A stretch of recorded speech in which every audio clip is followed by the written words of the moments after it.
읽으시겠습니다. 이는 남은 자가 예루살렘에서 나오며 피하는 자가 시온산에서 나올 것임이라. 만군의 여호와의 열심히 이를 이루시다. 아멘. 네, 여러분, 우리가 지금 계속 그 이사야서 제 11장 9절 내지는 요한계시록 21장으로 대표된 그 하나님 말씀 곧 묵시를 살펴보고 있습니다. 비단 이사야서나 요한계시록만이 묵시가 아니라고 계속 강조해드리고 있습니다. 성경 전체가 묵시예요. 성경의 일부분만이 하나님 나라 천국의 얘기가 아니라 성경 전체가 하나님 나라 천국 곧 예수에 관한, 그리스도에 관한 내용이란 것입니다. 그러니까 성경에는 복음 외에는 안 써 있어요. 그러니까 성경에서 자꾸 이 땅의 것을 읽으려고 하시면 안 됩니다. 이 땅의 눈으로 이 땅의 사람들을 위한, 여러분의 옛사람을 위한 말씀을 자꾸 찾으려고 하시면 안 돼요. 그걸 다른 말로 뭐예요? 자기 부인이라고도 하며 또 다른 말로는 뭐예요? 우리는 지금 이 땅에서 육신이 썩어져 가고 있잖아요. 그게 상징하는 게 뭐예요? 우리는 늙어가고 있잖아요. 죽음으로 가고 있어요. 그게 상징하는 바가 뭐예요? 그 따나토스라고 그랬죠. 사망. 그 사망이라고 한 것이 우리에게 지금 임해 있잖아요. 한 명도 예외 없이 우리에게는 사망이 주어졌어요. 그래서 죄의 삭은 사망이라. 우리에게 한 명도 예외 없이 사망이 주어졌다는 건 무슨 뜻이요? 우린 다 죄인이란 뜻이에요.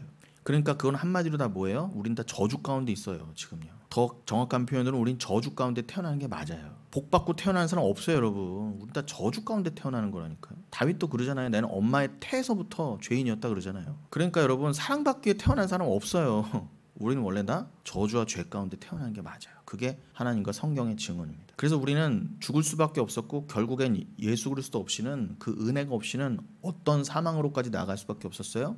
듀테로스 호 아나토스라고 그랬죠. 둘째 사망이라고 한 완전한 죽음으로 들어갈 수밖에 없었어요. 그런데 웬 은혜인지 웬 말인지 오직 예수 그리스도의 은혜로, 그 은혜만이 드러날 수만 있다면 우리의 죄도 사용되는 것입니다. 그런 측면에서 우리의 죄가 합력하여 선이라는 것이지, 아이고 우리의 죄로 인해 하나님의 영광이 드러난다고 하니까 우리가 막 죄지어야지 이럴 수는 없다는 거예요. 그거는 불신앙자, 지옥 갈 자의 말이고, 하나님의 은혜가 더 돋보이고 그의 영광만이 드러나기 위해서 나의 죄는 필연적이었으며 그 죄 가운데 나는 죽을 수밖에 없었다. 심지어 그 예수가 단순히 그냥 우리를 이용하신 게 아니라 우리를 사랑하셨다니까요. 우리를 그 죄 가운데 구원하실 수 있는 방법은 예수의 피밖에 없었어요. 그 아들의 희생이 없이는 불가능했단 말이에요. 그러니까 이건 쇼도 아니고 무슨 그냥 놀이도 아니고 관념도 아니고 뭐 그냥 우연도 아니에요. 말 그대로 그냥 종교가 아니라니까요.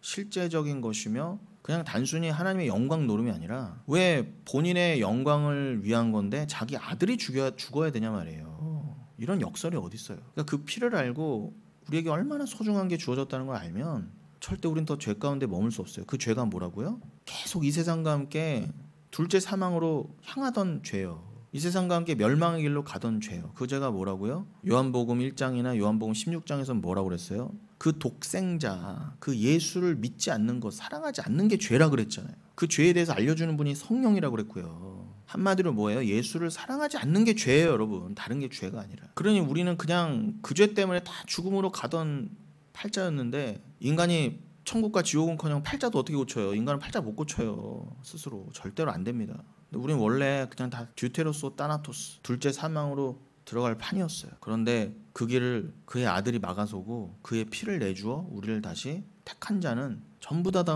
지옥으로 들어가던 그 길에서 건지신 거예요. 그러니 여러분, 그 사망, 제가 말씀드린 그 진짜 사망을 배우게 하시기 위해서 우리가 이 땅에서 육을 입고 태어나는 거예요. 이 육은 그래서 사망을 상징해요. 그도 그럴 게 그렇게 예쁘고 젊고 그랬던 사람들이, 특히 유명한 연예인이나 영화배우 보세요. 세월에 장사 없어요. 그렇게 20, 30대는 예쁘고 전 세계의 절세 미남이었던 사람들이 60, 70만 돼도 주름이 생기고 머리가 빠지고 살이 찌고 턱이 주전 이렇게 내려앉고 뱃살이 나오고 아주 흉측하게 되죠. 여러분들도 얼마나 젊으셨을 때는 다 아름다우시고 한민모들 다 하셨을 거 아니에요. 그런데 도대체 어디 갔냐 이거죠. 저는요, 예수 안 믿었으면 그 슬픔도 저는 못 이겼을 것 같아요. 근데 예수를 알고 보니까 내 죽어가는 옛사람이 오히려 기쁘더라는 거예요. 그래, 빨리 죽어가야지.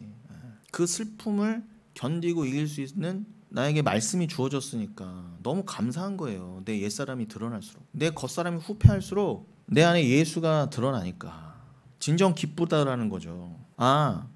우리는 모일 때마다 어떻게 해요? 교회로 모여서 뭘 서로 나누고 증거해야 되고 서로 확인해야 된다고요? 내가 죄인인데 그 죄인의 증거로 뭐라고요? 나는 완벽한 불가능이구나. 나 스스로는 절대로 하나님을 찾지도 만나지도 사랑하지도 믿을 수도 없었던 존재였는데, 그런 불가능한 자, 절대 스스로는 스스로를 구원할 수 없었던 자, 절대 스스로는 이 땅을 못 벗어나는 정도가 아니라 더 기가 막힌 진짜 지옥인 저 영원한 지옥으로 들어갈 수밖에 없었던 자였는데, 하나님께서 아들 피를 우리에게 던져주심으로 우리가 겨우 살아날 수 있었구나. 그러니 우리들의 그 불가능함과 연약함을 통해서, 한계를 통해서 하나님의 온전하심과 그 영광과 그 강하심과 그 무한하신 사랑이 드러날 수만 있다면, 우리가 여러분 이 땅에서 어떤 모양으로 쓰임을 받고 살아간다 해도 불평할 수가 없어요. 이 세상이 뭐 길어봐야 얼마나 길어요. 말씀드린 것처럼 그 잘난 연예인들, 그렇게 돈 벌어서 자기 몸에 투자하고 마시는 거, 세상에 온갖 산해진미와 영양제는 다 먹는 사람들이, 좋다는 물과 음식은 다 찾아 먹는 사람들이 꼴랑 3-40년 지나면 다 왜 그렇게 되냐고요. 그러니 극히 짧아요. 특히 영생에 비하면 뭐 그건 짧다고 할 수도 없을 정도로 찰나에 불과합니다. 찰나에도 미치지 않아요. 그냥 휙 지나가는 그런, 그것보다 더 훨씬 빠른 거예요. 빛의 속도보다도. 우리의 인생은 영원에 비하면요. 뭐 빠르고 느리고 길고 짧음이라고 표현할 수도 없을 정도. 그러니 영생에 비하면 이렇게 순식간에 불과한 인생을 살면서 우리가 스스로 어떻게 하나님을 찾아요. 하나님을 내가 스스로 찾는다 해도 너무 세상이 좋고 세상 돈 벌고 세상 바삐 사는데 정신이 없는데 어디 하나님을 스스로 찾아요. 그러니까 여러분, 하나님이 여러분을 낮추시고 하나님을 집중하실 수 있게 만드시는 거예요. 때로는 사업도 망하게 하시고 때로는 건강도 잃게 하시고, 그래서 하나님께 돌이키시는 거예요. 그걸 보기를 합니다, 성경에서는. 근데 그 모든 것이 눈물 가운데에도 아멘이 되는 자, 그가 진짜 신앙이 있는 자예요. 그러니 여러분, 그 잠언에 보면은 30장이 아구레의 잠언이라고 되어 있죠. 그 아구레의 잠언에서 뭐라고 되어 있습니까? 7, 8절 정도인가요? 하나님 나를 너무 가난하게도 마시고 부유하게도 하지 말라고 하시잖아요. 기도하잖아요. 너무 부유하게 되면 하나님을 내가 모를까 하고, 너무 가난하게 하시면 남의 걸 도둑질해서 하나님의 이름을 욕되게 할까 두려우니 두 가지만 기도한다고 하잖아요. 뭐라고 그래요? 나를 너무 많게도 마시고 넘치게도 마시고 너무 적게도 마시고. 여러분 가만히 생각해 보세요. 우리는요 지금도 예수 믿는 사람들도 그렇게 돈 그러고 살아요. 인생의 목적이 돈이에요. 돈은 있을수록 좋다 그래요. 돈이 없는 게 가난이 죄다 그러고 그게 저주라 그래요. 아니에요 여러분, 틀렸어요. 저도 때로는 굉장히 모자랄 때가 있고, 저도 인간인데 세상 게 왜 갖고 싶지 않고 세상 것 왜 즐길 줄 모르겠어요. 인간은 똑같아요. 편하고 싶고 맛있는 거 먹고 싶고 남에게 의스되고 싶고 좋은 옷 입고 싶고 좋은 음식 먹고 싶은 게 인지상정이란 말입니다. 그런데 우리는 늘 그러죠. 내가 하나님 믿는데 좀 그 하나님 우주도 다 하나님 거라면서 그거 좀 못 주나? 아니요, 주시면 안 돼요. 아무리 생각할수록 함부로 주시면 안 돼요. 우리에게 함부로란 표현도 좀 너무, 제가 참 어떻게 표현할 바를 몰라 함부로라고 했지만, 하나님께서 자기 뜻 가운데 정확하게 주시는 거예요. 만나도 오죽하면 하루에 딱 먹을 만큼만 가져다가 먹으라고 그랬어요. 쌓아놓으면 썩었다니까요, 만나도 여러분. 근데 안식일 때만 그 다음날 것까지, 안식일 전날만 그 다음날 것까지 이렇게 하게 하셨죠. 그게 무슨 뜻? 안식, 영원한 안식은 천국이잖아요. 그 영원한 천국에서는 영원히 줄일 일도 없고 뭐 음식을 찾아 헤맬 일도 없다, 그런 뜻에서 완벽한 충만함을 알려주시려고 안식일에 이렇게 미리 채워주신 것이지, 꼭 뭐 일하면 안 된다 안식일에 이런 의미가 아니라. 그런데 보통 날들에는 뭐 안식일 전날도 마찬가지지만 그 안식일 전날도 안식일 날까지만 딱 먹을 이틀치만 딱 주셨어요. 더 가져가면은 다 썩었단 말입니다. 벌레가 나고 냄새가 나고 상상보다는 썩은 내가 났어요. 그 귀한 음식이. 그러니까 여러분, 물론 그 만나는 궁극적으로는 우리의 참양식 대신 예수 그리스도, 하나님께서 그러시잖아요. 내가 하늘에서 내려온 참 만나다. 그 예수를 상징하기도 하는데, 우리가 또 다른 측면에서 1차적으로 생각하면 뭐예요? 그 만나는 그날에 딱 주어졌단 말이에요. 그러면 더하지도 않고 덜하지도 않고 말씀에만 만족하되, 그 말씀은 인간의 욕심에 따라서 더 막 내가 더 가져야 되겠다, 내 생각대로 내 걸 소유처럼 여겨서 이 땅의 가치처럼 여겨서 그렇게 막 쌓아놓을 수는 없는 거예요. 그러니 여러분, 그 만나를 생각했을 때 그거는 궁극적으로 말씀을 뜻하니까 그 말씀을 인위적으로 인간의 뜻대로 그렇게 할 수 없다라는 의미도 있지만, 그 만나를 생각해 보세요. 그리고 말씀드린 그 아굴의 잠언을 생각해 보세요.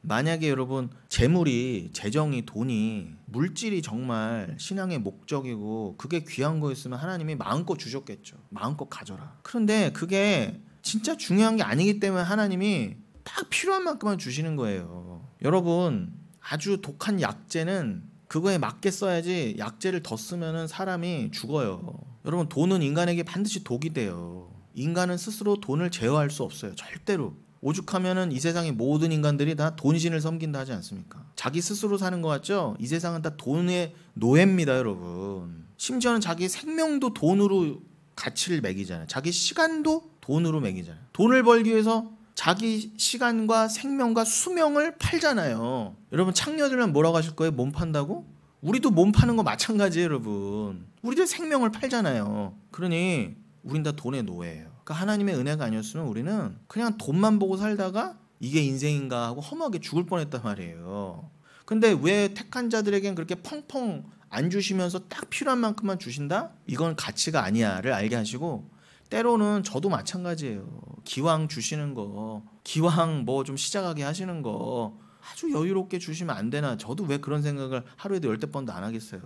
그런데 그럴수록 고민하게 하시는 거예요. 저를 또 더 통찰하게 하시고 재정과 재물에 대해서. 그럼 이게 정말 가치가 아니구나. 그리고 인간이 좀 가졌다 한들 그거를 놓게 하시는 자기 부인의 용도로 쓰게 하시는구나. 그리고 믿는 자들로 하여금에는 뭐예요?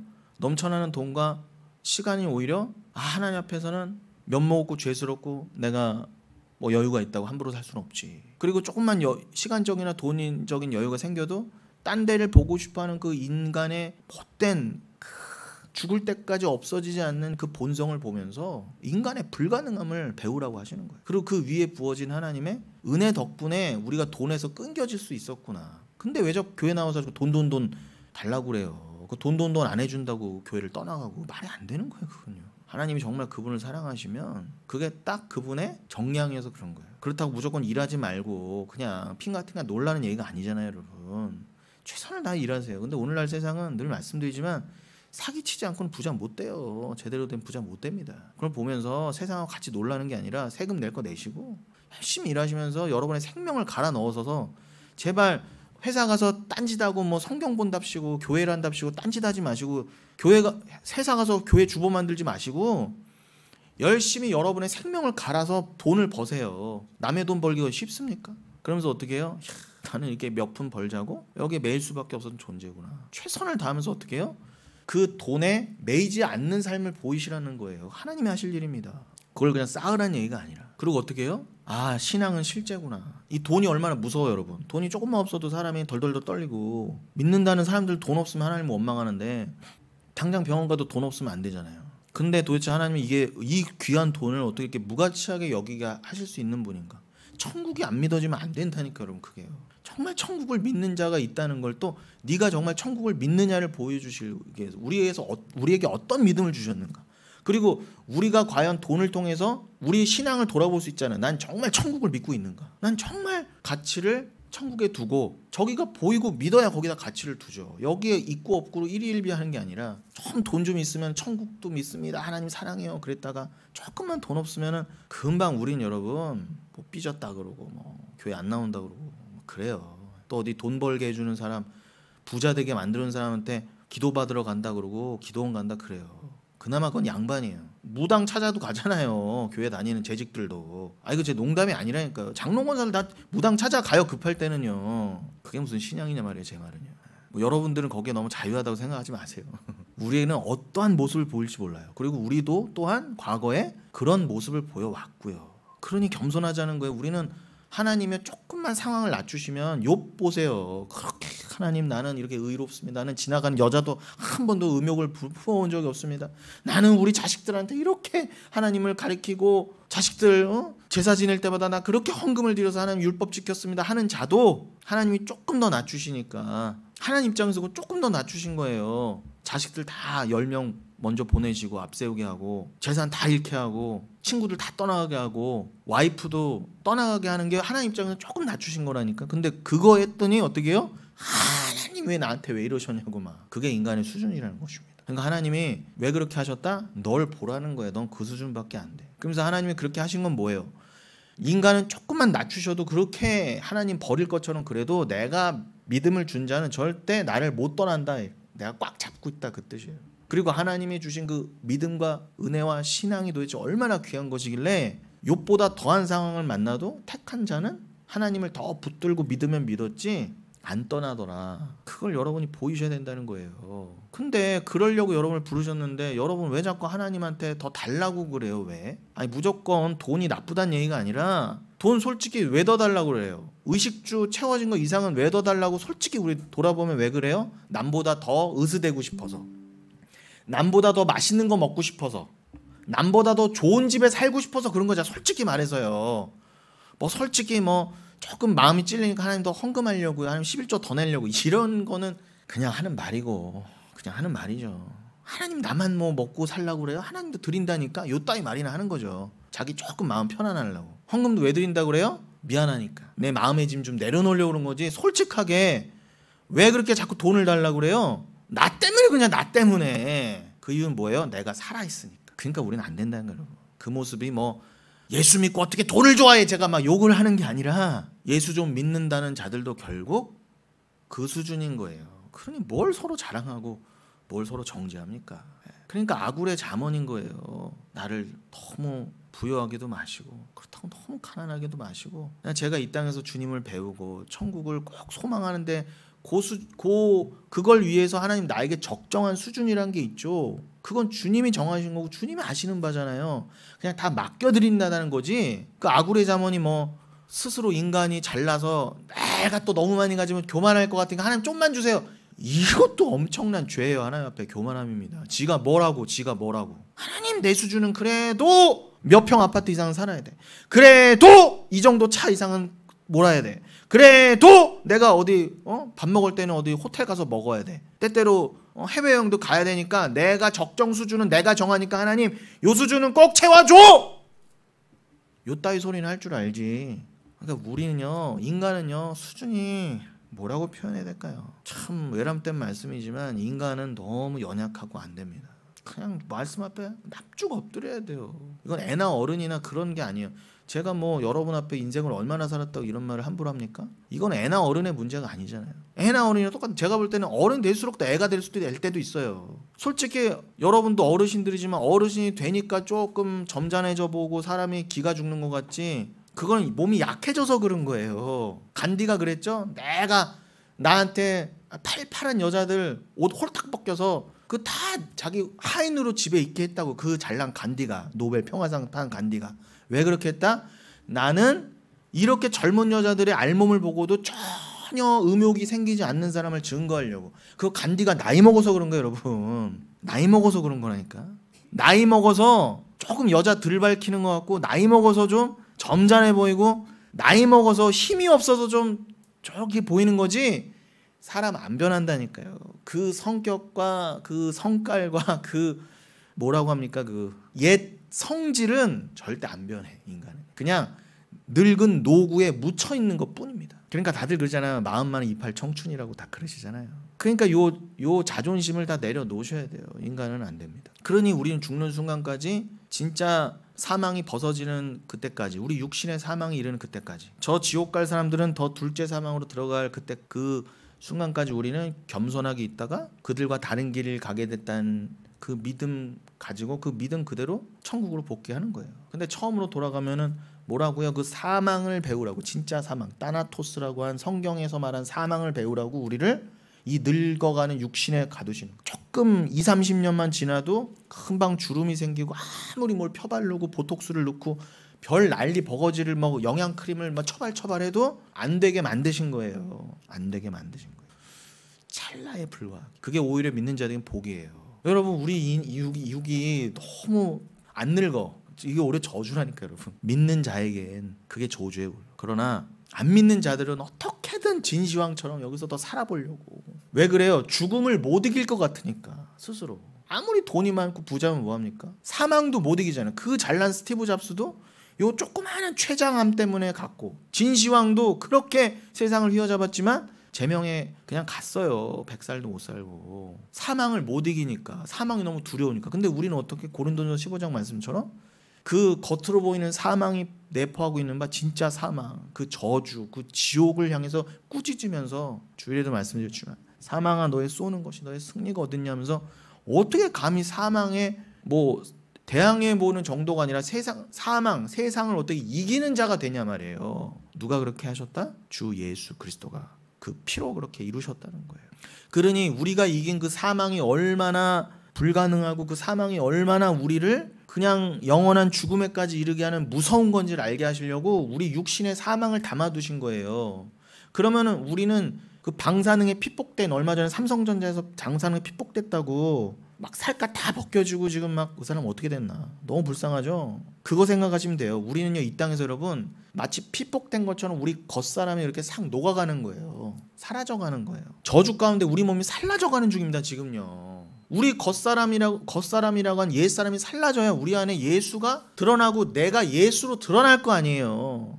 그런데 뭘 자꾸 행위를 얘기하면서 그 예수가 우리에게 행하신 그 행위를 이해 못하고 우리를 덮어주신 그 오직 은혜라고 하는 진짜 행위를 이해 못하고 우리가 좀 예수 믿어봤으니까, 우리가 좀 몇 년 믿어봤으니까, 우리 영혼교회 이제 2년 지나봤으니까 내가 좀 변화됐을까, 내가 좀 그럴싸한 인간이 됐으니까 내 변화된 이 육신을 통해서 하나님 일해주세요 라고 하는 게 어떻게 말이 나와요. 나는 이렇게 하나님 앞에 잘난 자로 서가는 걸 하나님이 내 이 몸을 통해 증거해 주세요. 내가 열심히 해볼게요. 내가 잘난 사람이 돼볼게요. 내가 이제 말씀도 하니까 모두 해볼게요 란 말이 어떻게 나와요.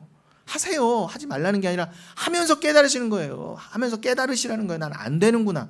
아무리 하나님 사랑해 하면서도 나는 인간적인 것밖에 못 내놓는구나 하면서 자꾸 여러분을 숨기시란 말입니다. 자랑질하지 말고 나는 자기문이 좀 됐다, 나는 좀 사랑 좀 안다, 하나님 안다 그러지 마시고 말씀 좀 안다 그러지 마시고 끝까지 드러나는 이 사망을, 내 몸에서는 사망밖에는 안 드러나구나, 죽음의 열매밖에 안 드러나는구나. 그냥 이 몸이 썩어져가는 것처럼 나는 이 땅에서 말씀 앞에서 내 옛사람이 사라져가야지, 죽어져가야지. 이건 없어지고 죽어져가야 될 건데 그 위대하신 영원하신 하나님께서 뭐가 부족해서 여러분의 죽어가는 몸을 통해 또 무슨 대단한 역사를 하셔야 되는가 도대체. 그냥 열심히 사시되 인간은 어차피 내가 했다는 걸 드러낼 수밖에 없어요. 자기 의가 너무 충만해서. 그냥 죽어져 가시면 돼요. 뭘 하시더라도 내가 한 게 아니지 하는 마음을 먹으면서도 내가 드러나요. 생색내고 싶고. 그럴 때 그냥 겸손해지시면 돼요. 예. 뭘 해도 나를 드러내지 않으시면 되는 겁니다. 그거 경쟁하시면 돼요. 경쟁이라고 굳이 말하자면 잘난 나를 드러내는 경쟁하는 게 아니라 오히려 이 옛사람은 전쟁의 대상이라니까. 영적 전쟁의 진짜 대상은 내 옛사람 마귀 사탄, 그 귀신이란 말입니다. 다이모니안이라고 했죠. 귀신. 내가 뱀이라니까요. 사탄이고 내가 디아블로스 마귀예요. 날 죽여야지 어디를 잘난 내가 가서 뭘 죽이겠다 그럽니까. 칼 들고 나가서 주를 위해 싸우자. 말도 안 되는 소리 하지 마세요. 근데 다 신앙이 그렇게 잘못되게 점철됐다는 것입니다. 이건 우리 권사님들께 드리는 말씀이라기보다는 작금의 모든 좀 오해되는 신앙이나 잘못된 신앙, 결국은 이게 꺾여지고 받아들이지 않아서 결국 길이 갈라지잖아요, 여러분. 이게 안 통하면 같이 못 간다니까요. 그러니까 제가 전체적인 조망에서 말씀드린 거지 지금 뭐 여기 계신 분들 내지는 뭐 특정한 누구를 말씀드린 게 절대 아니에요. 성경에 기반해서 말씀드리잖아요. 그러니까 모든 성경은 특히 우리가 지금 나눈 이사야서 또 그거를 더 깨닫기 위한 요한계시록, 특별히 더 이 하나님 나라의 비밀, 천국에 관한 묵시에 관한 말씀이에요. 내 거룩한 산 모든 곳에서 해됨도 없고 상함도 없을 것이니 이는 물이 바다를 덮은 같이 여호와를 아는 지식이 세상에 충만할 것임이니라. 이게 하박국 말씀과 똑 닮은 이사야서 11장 9절의 말씀이었죠. 제가 드리는 말씀, 이 진리를 깨닫는 게 결국 한마디로 물이 바다를 덮는 거예요. 그게 곧 여호와를 아는 지식이 세상에 충만한 것인가 동시에 하박국의 표현을 하면은 여호와의 영광이 온 천하에 드러나는 거예요. 제가 여호와의 영광은 어떻게 드러나는 거라고 제가 지금 구구절절히 30분 동안이나 말씀드렸죠. 내가 죽어져 감으로, 내 옛사람이 사라져 감으로만 하나님은 그렇게 일을 하세요. 본인의 영광이 드러나는 것을. 그래서 요거를 계시록에서는 어떻게 표현하고 설명했느냐, 계시록의 끝부분이면 성경의 결론 부분이기도 하지 않습니까? 그러니까 성경 전체의 결론적인 말씀이기도 한 거예요.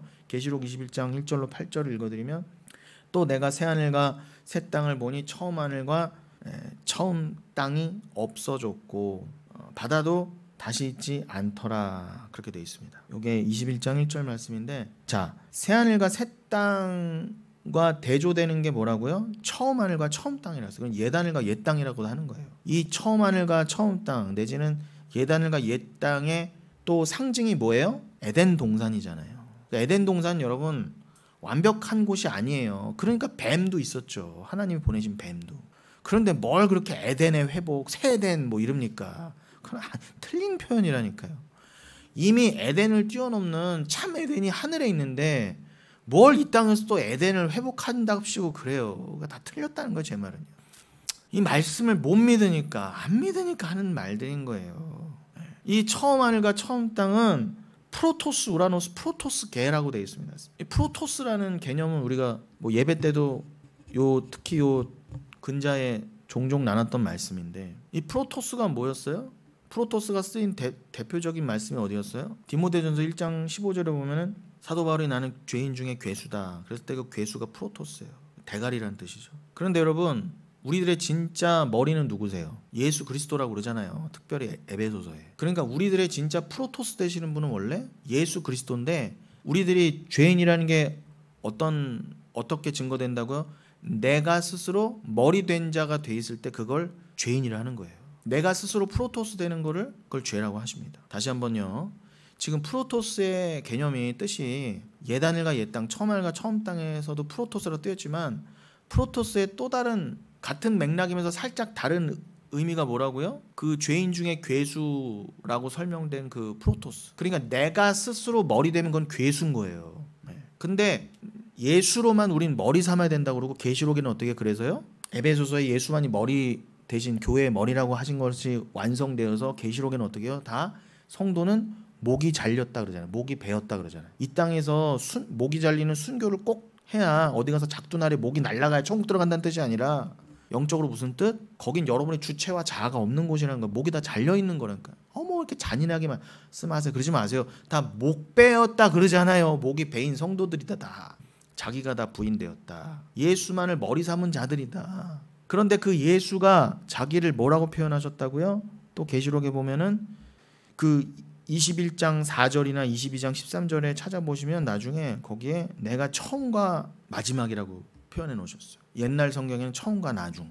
근데 이 나는 그래서 프로토스이자 나는 에스카토스라고 하신 거예요. 그게 나는 알파와 오메가요, 뭐 시작과 끝이요, 처음과 나중이다 하신 그 표현 중에 똑같은 건데 조금씩 미묘하게 다르죠. 근데 다 같은 의미잖아요. 근데 그 말씀 중에 처음과 마지막, 처음과 나중이라고 한 부분을 보면은 에스카토스는 잘 아시고 그게 종말이라는 뜻이니까. 그런데 처음을 프로토스라고 해놨어요. 그러니까 내가 프로토스이자 에스카토스라는, 내가 처음이자 종말이라는 뜻이에요.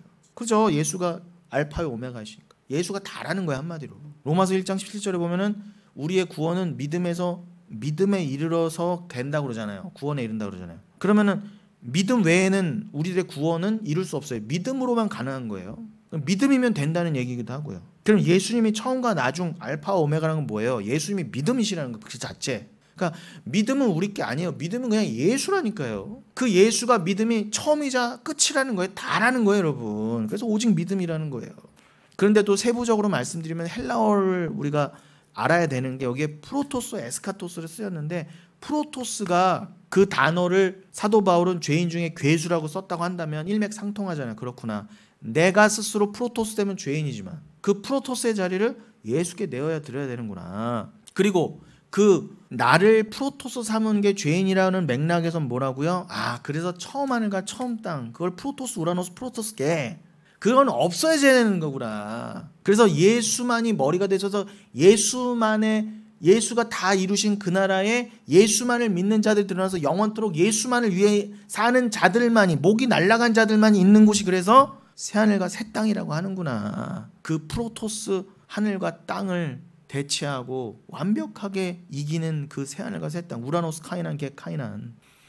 그게 바로 우리의 죄가 해결된 곳이구나. 이렇게 읽으시면 됩니다. 이해 잘 되시죠? 이해 안 되시면 또 다음 주 올라가는 설교를 잘 반복해서 들으세요. 그러면서 2절에 뭐라고 합니까? 21장 2절 계시록 또 내가 보면 거룩한 성새 예루살렘이 하나님께로부터 하늘에서 내려오니 그 준비한 것이 신부가 남편을 위하여 단장한 것 같더라. 지금 새하늘과 새 땅 얘기를 하면서 뭘 더불어서 얘기를 하고 있어요?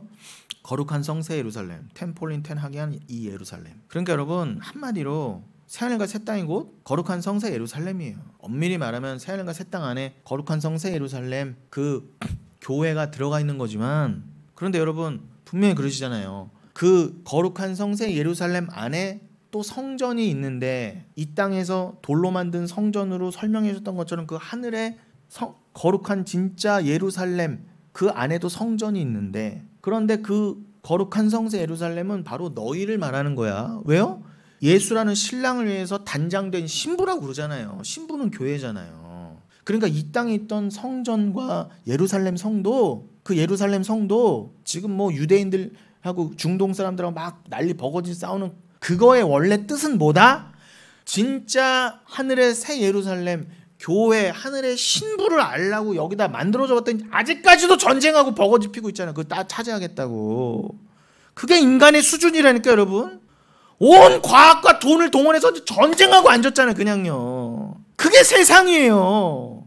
눈을 들어 하늘을 보셔야죠. 이 답답한 사람들아. 왜 땅에 매여 있습니까? 그냥 그걸 패우라고 준 것뿐이라는데. 그러니까 전쟁이 나죠 당연히. 이 땅의 거에 연연하니까 서로 뺏어 먹겠다고, 서로 죽이겠다고 하지. 거기 무슨 평화가 있어요. 거기요 이슬람, 유대교 다 본 뜻은 뭐예요? 다 세상을 이롭게 하고 다 이웃을 사랑하고 착하게 살자 하는 이 놈들이 서로 죽이고 앉았잖아요. 저 인간 안 죽이면 내가 그냥 뼈에 사무쳐서 저 인간은 반드시 죽이고 뭐 내가 죽든지 말든지 너 죽고 나 죽자 그러고. 그게 뭐라고 그 예루살렘 땅이 뭐라고요. 근데 뭐 그게 대단하고 교회도 거기 가져갖고 유대인들이 이기게 해달라고 기도한답시고 그러고 앉았어요. 도대체 뭐 예루살렘 이렇게 대단하다고. 그럼 교회다 때려치고 유대인 하던가 유대교를 가던가. 왜 목사라는 인간들이 그걸 말해주지 않고 하늘을 말해줘야지 왜 세상에 창념해서 같이 놀아나고 있냐 말입니다. 도대체 기도는 유대인 이기라고 전쟁이라고 해주는 게 기도가 아니라, 우리 부족한 이 성도님들, 아직도 이 땅을 창념하고 있는 성도님들이 제발 눈을 들어 이 땅에 있는 한 번이라도 제발 하늘을 보게 해달라고 그런 기도를 해야죠. 거기에 이미 있대잖아요. 새 예루살렘 성이 이미 있다. 그게 진짜다. 그걸 못 보니까 이지랄들 하는 거예요. 근데 그 새 예루살렘이 교회라고 했는데 그 안에 또 성전인데, 이 땅에서의 성전은 눈에 보였지만 거기의 성전은 눈에 안 보인다 그러잖아요. 왜요? 그 성전 자체가 하나님이고 예수니까 눈에 안 보인다. 근데 반드시 있다. 그럼 뭐예요? 결과적으로 하나님과 신부는 연합되어 있는 상태라는 거잖아요. 그러니까 엄밀하게는 성 안에 성전이 있는 거지만 그 성전이 하나님이라면, 그런데 그 성 바깥에 모든 새하늘과 새 땅이 또 천국 하나님이라면서요. 그러니까 예루살렘 성 안에도 하나님, 밖에도 하나님이란 예수라고 한다면 어차피 그 성과 하나님 나라는 구분할 게 아니라는 겁니다. 그냥 하나님 나라예요. 자, 그냥 하나로 돼 있는. 구분하면 안 돼요. 구분하는 게 이단이라니까요. 성부, 성자, 성령이 분리되면 안 되는 것처럼 새하늘과 새 땅은 그런 의미예요. 제가 이 말씀을 왜 드렸어요? 지금 계시록 21장 2절에 하나님께로부터 하늘에서 내려오는데 거룩한 성새 예루살렘이 그게 남편을 위해 단장한 신부 같더라. 그러니까 엄밀히는 그 성은, 거룩한 성새 예루살렘은 교회를 상징하는 거지만 결과적으로는 뭐라고요? 제가 지금 말씀드린 것처럼 그냥 하나란 말이에요. 하나. 꼭 거룩한 성새 예루살렘 새하늘과 새 땅이 분리된 개념이 아니라 그건 하나의 개념이라는 것입니다. 하나의 개념. 근데 그것을 표현을 그냥 거룩한 성새 예루살렘이 교회다라는 것을 더 강력하게 강조하기 위해서 그것을 남편을 위해, 신랑을 위해 단장하는 신부라고 표현해 본 것뿐이에요. 거기서 코스메오라고 그랬죠. 이렇게 단장하는 거.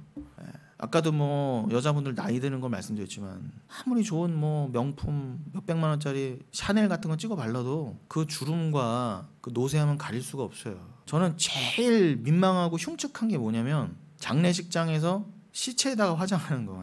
그거 비싸요. 근데 제가 많이 봤잖아요. 수백 건 봤잖아요. 장례를요. 그거 딱 그때 사기 쳐먹기 좋아요. 어떤 마음을 사기 쳐먹기 좋다? 내가 평소에 부모님께 효도를 못했어. 그러면은 요 가실 때만이라도 내가 아낌없이 드려야지. 그런 거 장례사들은 아이고 지금 저렇게 돈 좀 더 주시면 화장품 좋은 게 있대. 비싼 게 있대. 그거 이렇게 발라드린대. 해달라고. 그 상황에서 불효자 되기 싫으니까 해달라고 그러죠. 제가 무조건 나쁘다는 게 아니라 평소에 잘하시라는 거예요. 평소에. 그거 어머니 아버니 알지도 못하는 그거 뭐 좋은 화장품 바르면 뭐합니까? 인간은 그래요. 죽을 때까지 치장하려고 자기를. 그게 인간이에요. 그리고 제가 보면 그렇게 좋은 화장품 같지도 않아. 그냥 대강 그냥 늘 쓰던 거 꺼내놓고 그냥 푹 짜갖고 그냥 하는데 말로는 더 좋은 것 아니 내가 보기엔 그냥 늘 쓰던 것 같은데? 근데 거기서 뭐라고 따져요? 그러면 거기서 가족들이 그거 맞아요? 비싼 거 맞아요? 내가 보기엔 어디 그냥 슈퍼에서 그냥 몇천 원짜리 사다가 바르는 것 같은데 그거 다 돈 버는 장사인 거예요 다. 그러니까 인간은 그냥 다 입속이에요 여러분. 장례조차도 남의 슬픔조차도 돈으로 이용해 먹는 거. 근데 저는 그 시체에다 발라놓으니 가장 민망해요.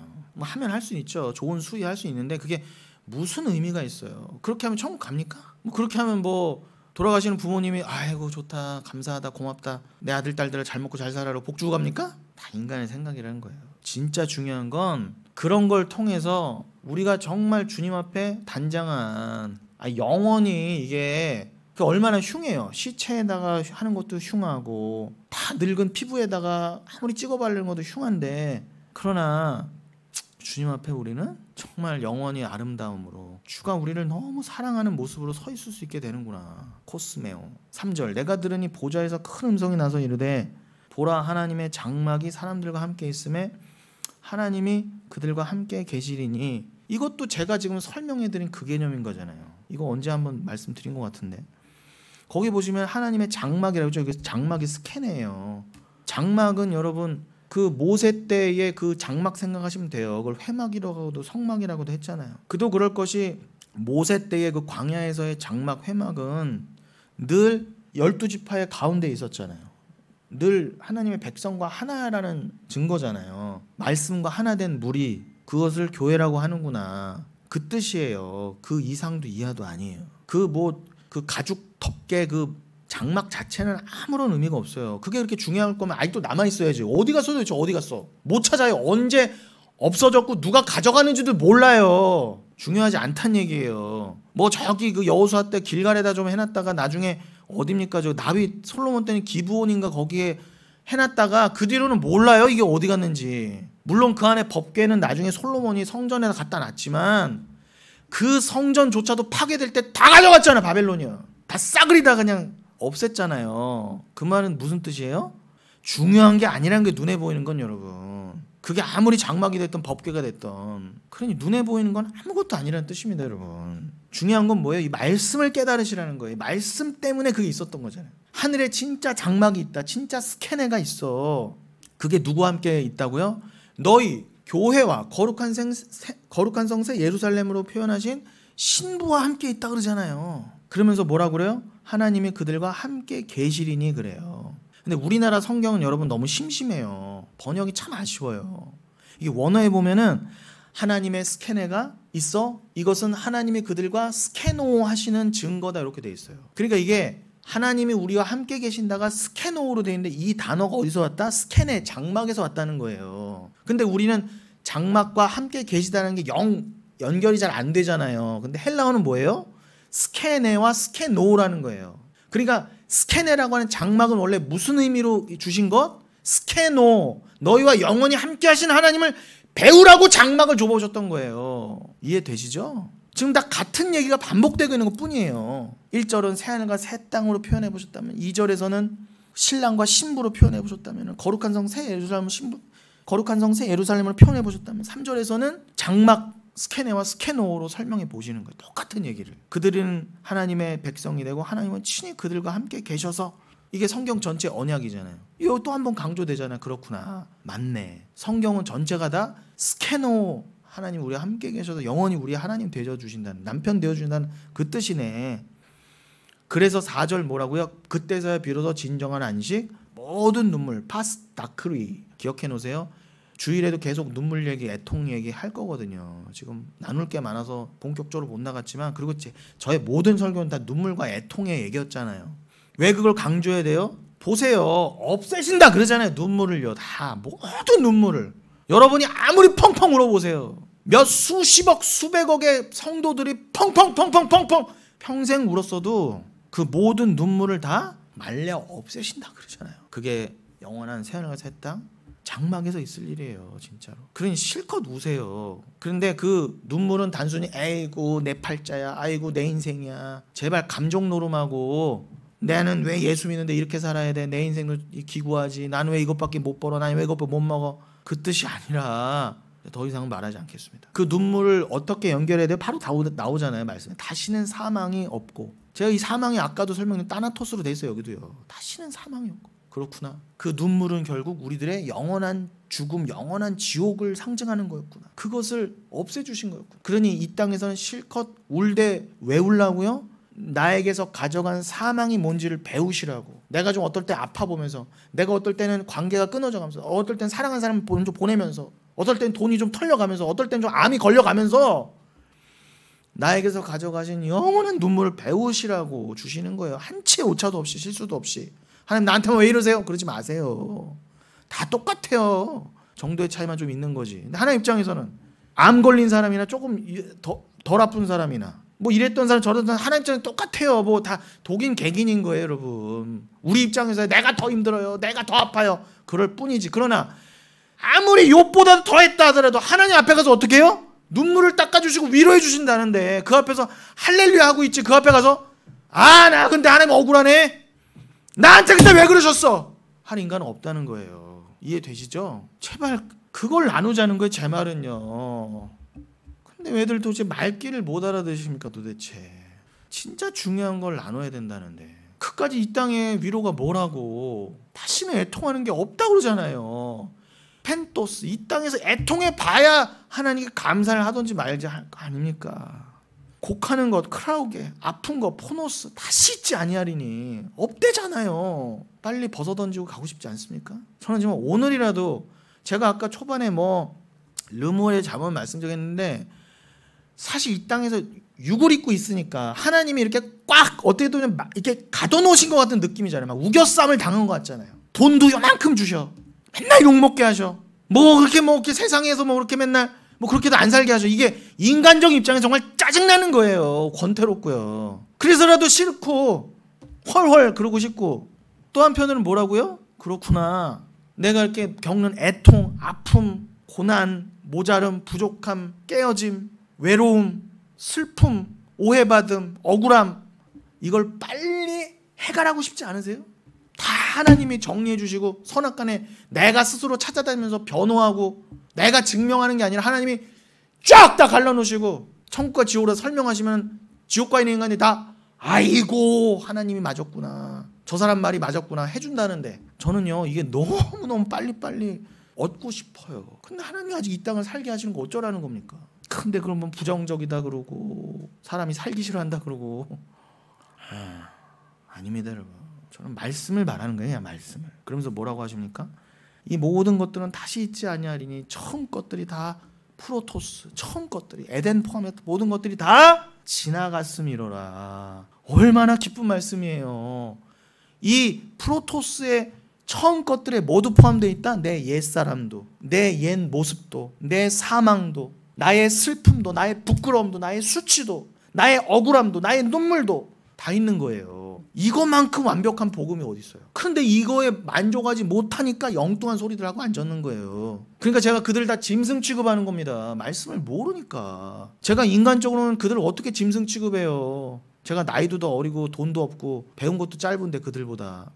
그러나 이 세상에서 아무리 대통령이고 재벌이어도 말씀 모르면 짐승이에요. 짐승 취급하셔도 돼요. 그럼 네가 뭔데 날 짐승 취급하 그럴 거 아니야. 네가 뭔데 개척교회 목사 주제.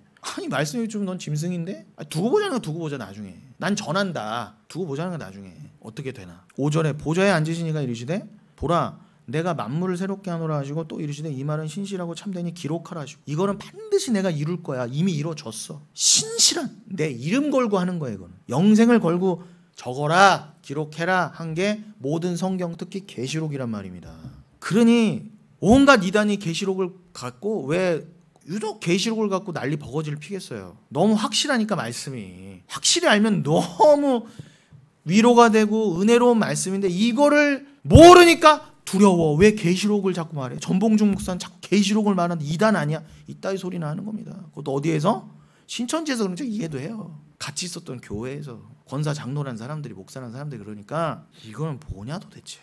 오늘 진짜 왜 이런 말 안 하려고 그랬는데 주일에는 조용히 잘하더니 6절 어르신들 앞에서 더 이러네. 6절에 또 내게 말씀하시되 중요한 이제 거의 끝났습니다. 임 집사님 뭐라고 합니까? 이루었도다. 이루었도다. 기노마이라고 돼 있어요. 기노마이. 주일에 제가 독생자 설명해 드리면서 모노스와 기노마이의 합성어가 모노게네스라고 했죠. 그거는 주일 거 들으시고 지금은 또 설명하려면 할 수는 있지만 또 너무 길어지니까 다음에 또 기회가 있을 때 더 자세하게 해드릴게요. 근데 여기에 뭐라고 돼 있어요?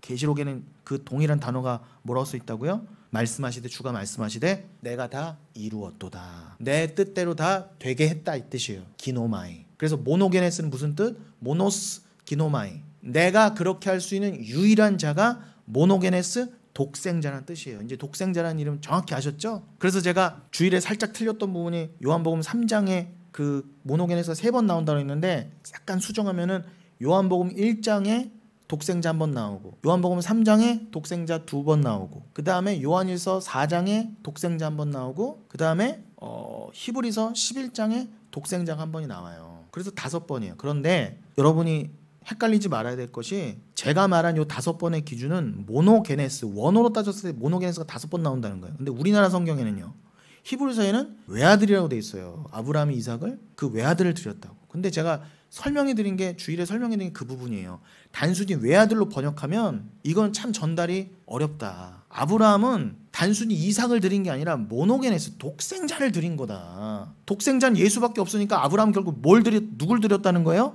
이삭을 드린 게 아니라 결국 누굴 드린 거다? 독생자 예수를 드린 거예요. 그래서 갈라디아서 3장 16절 이삭을 통해 준 약속이 단순히 이삭이라는 자손을 뜻이라 자손 이삭을 통해 나아질 수많은 인간적인 자손들을 말한 게 아니라 육신의 씨를 말한 게 아니라 단순히 그 이삭이라는 씨로 대표된 인간들의 씨가 가리키는 바 아브라함에게 주어진 건 그리스도다 그러잖아요. 사도 바울이요. 그 말을 히브리서에서는 히브리서 기자가 그렇게 표현해 본 거예요. 아브라함은 독생자 드렸다. 그러니까 성경 전체는 다 똑같은 얘기하더라는 겁니다. 요한복음이나 사도 요한이나 사도 바울이나 히브리서 기자나. 우리도 뭐예요? 독생자를 드려야 돼요. 그래서 모든 헌금, 헌신 그런 게 다 독생자를 드리듯 해야 된다는 거예요. 뭐 우리 애 좀 컸으니까 헌화식 이따위 말 하는 게 아니라 안 해도 돼요. 그거 어디 뭐 성경에 써지도 않은 헌화식을 한다고 난리 버거지 핍니까? 그 애 앵앵 우는 애가 천지 분간도 못하는 데려와봐 목사 안수시키는 게 무슨 헌화식이에요. 그런다 애가 받쳐집니까? 그거 다 돈 벌자는 수작이에요. 다 그렇게 받쳐지는 게 아니에요. 여러분이 우리 애 새끼 받칩니다 한다고 자식이 받쳐져요? 말도 안 되는 소리하고. 그러기 전에 여러분 안에 예수가 독생자가 있는지 독생자의 뜻은 무엇인지 나는 독생자를 드리고 있는지 이미 드렸는지 내 매 순간의 삶이 독생자를 드리는 삶인지 그거 안 드리면 천국이 아니고 지옥이라는데 그 증거만으로 너 안에 독생자가 받았어? 독생자를 주님이 주신 받았어? 그거 다시 주님께 나 독생자 믿음 받았어요? 라고 못 내놓으면 지옥이라는데 왜 거기엔 다들 신경 안 쓰고 내 아들 새끼 뭐 바칩니다. 11조 얼마야? 내가 더 해야 됩니다. 더 드릴게. 11조 드릴 때 나 부자 만들어도 이따위 소리 나고 앉았어. 어우 정말 진짜 다 지옥 갈 겁니다. 정신들 차리셔야 돼요 진짜. 말씀을 마치겠습니다. 오늘은 여기 계시록 21장까지만 하고 다음 시간에 오늘 본문이 이사야서 37장 이어서 하면서 미리 말씀드리면 그런 상황에서 우리가 지금 엘리야 엘리사 얘기하다 또 여기까지 왔잖아요 여러분. 그 엘리야 엘리사 얘기로 또 돌아갈 거예요. 그 물이 바다 덮은 가지고 결국 엘리야와 엘리사 얘기하다 여기까지 왔잖아요. 그럼 엘리야와 엘리사까지도 돌아가서 거기서 그 전에 우리 원래 했던 또 진도로 잘 돌아갈 거예요. 그러니까 여러분 그냥 잘 따라만 주세요. 제가 지금 중구난방을 한 것 같아도 다 맥을 가지고 하는 거니까 그리스도라는 맥을 설명하는데 성경 전체가 다 그리스도 얘기인데 우리가 시간상 성경 전체를 늘 나눌 수는 없잖아요.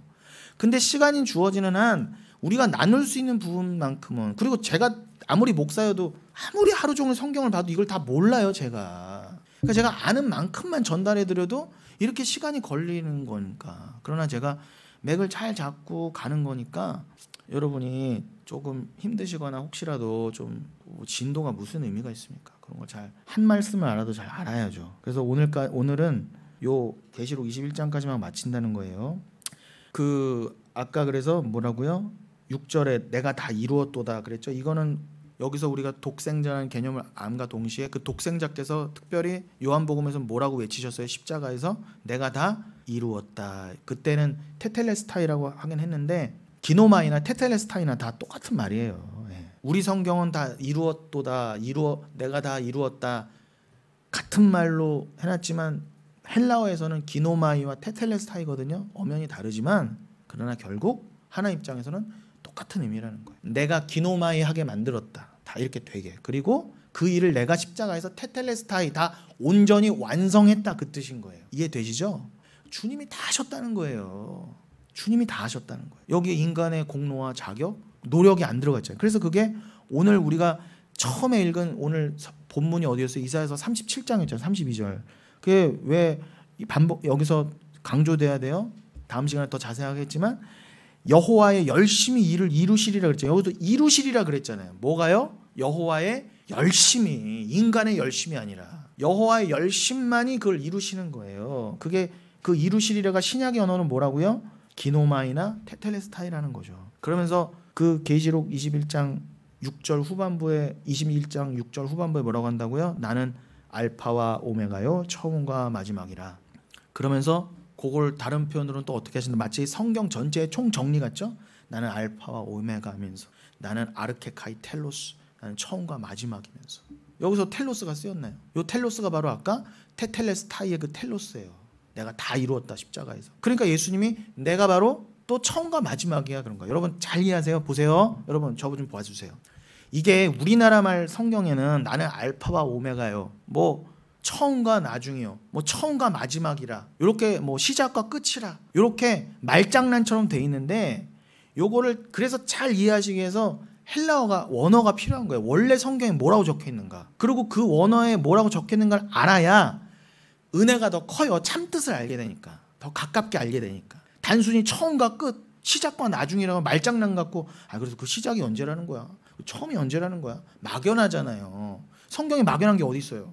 알파와 오메가는 말 그대로 헬라어에 여러분 성경의 알파벳이 A, B, C, D, EFG 해갖고 저 Z까지 가잖아요. 26개.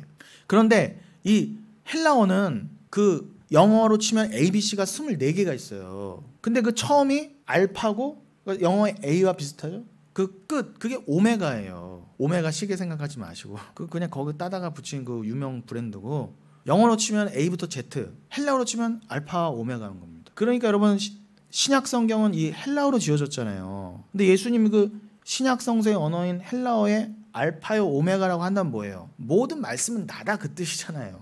그 뜻과 함께 뭐라고 하셨다고요? 뭐 우리나라 말 표현을 뭐 처음과 마지막, 처음과 끝, 시작과 나중 이렇게 했지만 원어에 보면 아까 제가 뭐부터 설명해 드렸었죠? 앞부분에서는 하나님이 예수 그리스도가 자신을 프로토스이자 에스카토스라고 그랬잖아요. 프로토스, 에스카토스. 그렇게 기억하셔야 더 뜻이 확실해진다는 거예요. 프로토스는 제가 머리 이런 개념으로 설명해 드렸고 에스카토스는 종말이었다고 한다면 지금 막 우리가 읽은 요한계시록 21장 6절에서는 예수님이 자기를 뭐라고 표현하셨다? 알파이자 오메가이시면서 아르케이자 텔로스라고 하신 거예요. 아까는 프로토스이자 에스카토스. 그러니까 정리합니다.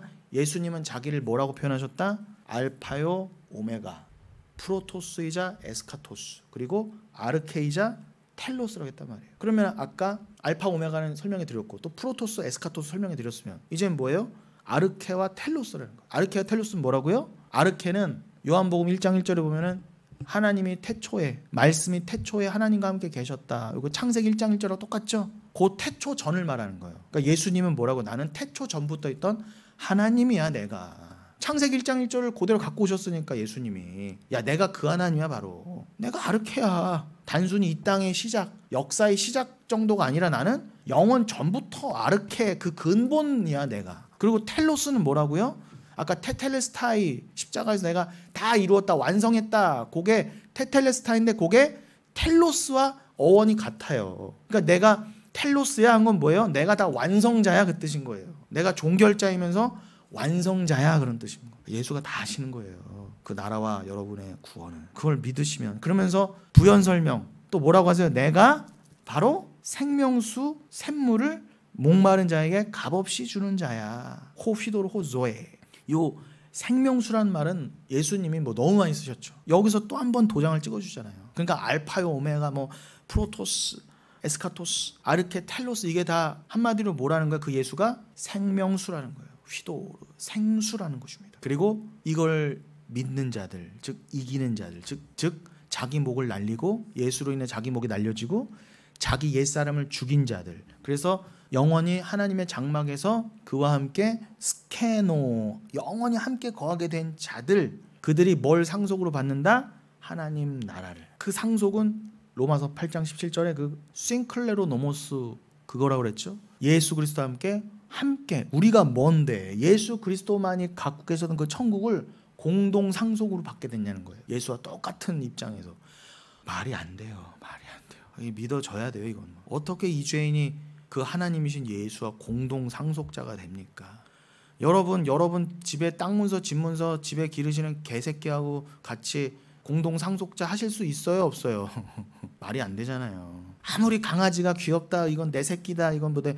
요즘은 강아지한테 뭐라고 그래요? 아이고 내 새끼라고 그러고 내가 엄마라고 그러잖아요. 아빠라고 그러잖아요. 내가 언제부터 우리가 개와 고양이 엄마와 아빠가 됐어요. 그렇다 손 치더라도 뭐예요? 공동 상속자 하게 하실 수 있어요? 여러분의 재산을 여러분 친자녀 육신의 자녀와 함께 기르던 고양이와 개와 함께 상속자 만드실 수 있어요 없어요? 그건 말 그대로 개 같은 소리예요. 근데 어떻게 그 하나님의 나라를 감히 그것도 죄인이 그것도 감히 피조물 주제에 어떻게 그걸 받아요? 그것도 뭐 빌딩 하나 받는다 정도가 아니에요. 그러니 제발 저 땅 하나 주세요, 집 하나 주세요, 뭐 장막 문제 해결. 어디 이 땅에서 장막 문제 해결이란 말이 나옵니까 입에서? 여기서 사는 아파트가 장막이에요? 근데 가면 꼭 기도 제목을 목사들부터 장막 문제 해결 받으세요 그러고 돈 받고 기도해주고 앉았으니 그 스캐너 뜻도 모르는 주제에 안 믿어지는 거예요. 천국이 안 믿어지니까 이 땅 얘기하는 거예요. 자꾸 아파트 얘기하고 이 땅 장막 얘기하고 목사한테 가서 좋은 집 가게 해달라고 그러고 어디로 가 이 땅 있거나 물어보고 앉았고.